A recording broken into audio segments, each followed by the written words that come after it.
Sermon recap on Thursdays with Ray. So glad you're here. Hope your week is going well. How's your week going? A little bit of a roller coaster. We have mold all in our apartment. That's not good. Yeah, we've been trying to get it fixed for 3 weeks now. Still hasn't got it fixed, so now we're in a hotel.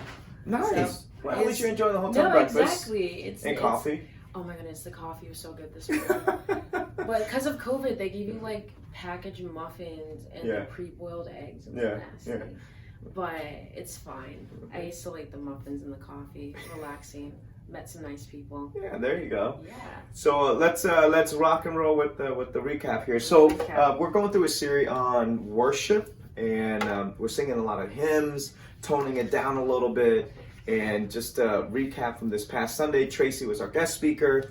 I love when Tracy does like guest messages. Yeah, she does such a great job. Yeah, and it gives me a break as well. Yeah. And you don't want to hear me every Sunday anyway. And you get to like voice. listen and reflect for a chance. Yes, I feel like it's pretty nice. It's actually a really relaxing week for me when we have a guest speaker, and I get to focus on just building maintenance and stuff like that as well. Yeah.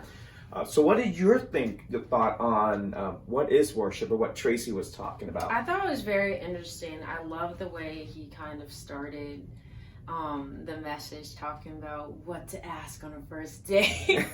I feel like it just really engaged people. Yeah. You took some notes. You're a note taker. I am a note taker. So there's something he said that's kind of cool, and this is what I got away from the message. It's we make worship so. Sometimes it seems difficult to define worship, but the Bible describes worship as pretty simple. Yeah. What is that?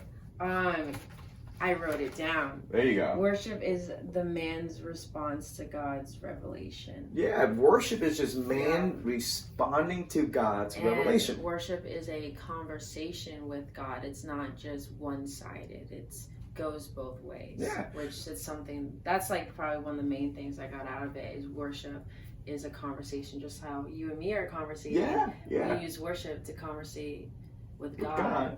And God's revelation to us is through nature, through the things we're seeing, through seeing other people's struggles or celebrations, or the good, the bad, the ugly. It's God's way of speaking to us, but in our response to God, we respond in worship, how we're responding to those conversations. So I love how simple he made it. And it was very comprehensible. That's one thing that I like. Because sometimes I get lost sometimes. I have to ask questions later on. I didn't really understand things fully, but the way he explained it, I understood everything that he was talking about. And it just made me just even more engaged in what he was saying.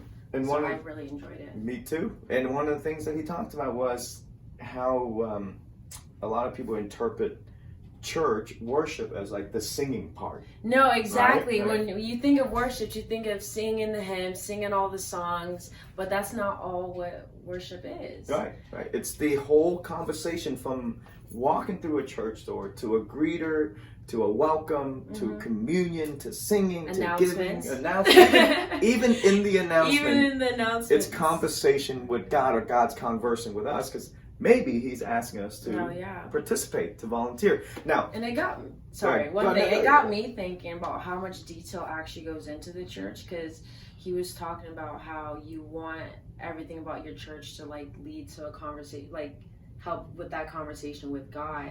And so it got me thinking. I'm like, wow, they really put a lot of thought and effort into everything that they do with the church, all the things that we do here. So I thought that was really cool too. So from beginning to end, there's a worship plan. I'm like, that's right there. Yep. I've seen it. And I look through the worship plan, and I gotta say, hey, does this fit? Does it go? What part of scripture can go here to bring everything into one?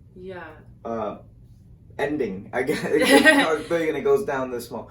So what are your thoughts on how some of the biblical characters worship God? He mentioned in the these sudden spontaneous things. Moments of worship. Yeah, what do they do? They just start to worship. They stop. Yeah, they stop. Yeah, they stop what they're doing. Bow, yeah. They could be in the middle of a war and they just stop. Stop and worship. To worship the Lord. Yeah. And I personally think that's like amazing, something that we have to focus on more nowadays, because a lot of times we think what we do is just us. Right. All of our success is just us. Everything that's going good in our life is just us, but it's not the case. That's God working our life. It's God working through people to help our lives be better and go in the direction that He planned for us. So I feel like it's very important to just sit down, reflect, and worship God, thank Him, and realize that this is His work, what He's doing in your life. Right. And it's amazing. Yeah. And it's truly amazing. Even placing, I remember I was listening to Joel Osteen one day. Yeah. And he was talking about God even... Which he needs to brush up on some of his theology. Oh, yeah. All right, just so you know. Well, one thing that stuck out to me... I'm glad you go here now. Go ahead. He was talking about...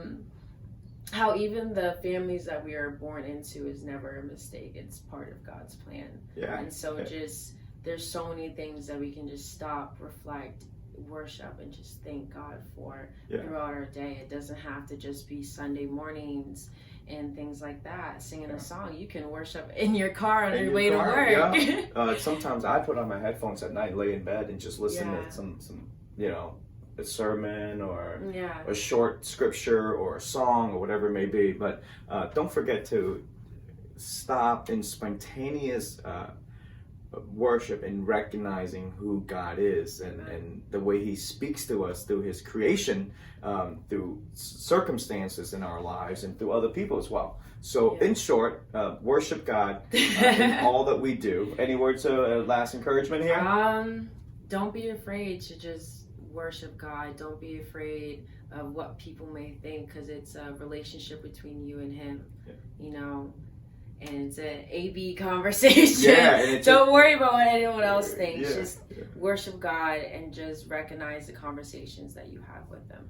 Awesome, and it's very simple. All it is a conversation.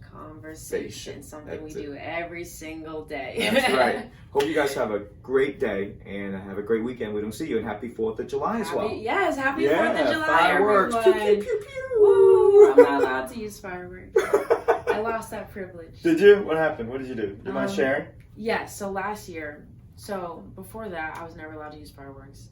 I don't know. My parents just never let me, even though I'm an adult. So last year, my mom finally let me use the fireworks. I thought it was one of the sparkling ones that could run around. It wasn't. So I lit it, and my mom goes, "No!" and pushed me out the way. Thing just explodes. Explode everywhere? Explodes right. This was last year? This was Seriously? This was last year. Exploded right at me and my mom's face. We were fine. It wasn't a big one. Yeah. But she was just like, "You lost your no more." Well, on that note, be careful with the fireworks this weekend. Please be careful. All right. They're not all sparklers. All right, you guys have a blessed day. Have a good one. Have a nice day. Farewell, everyone.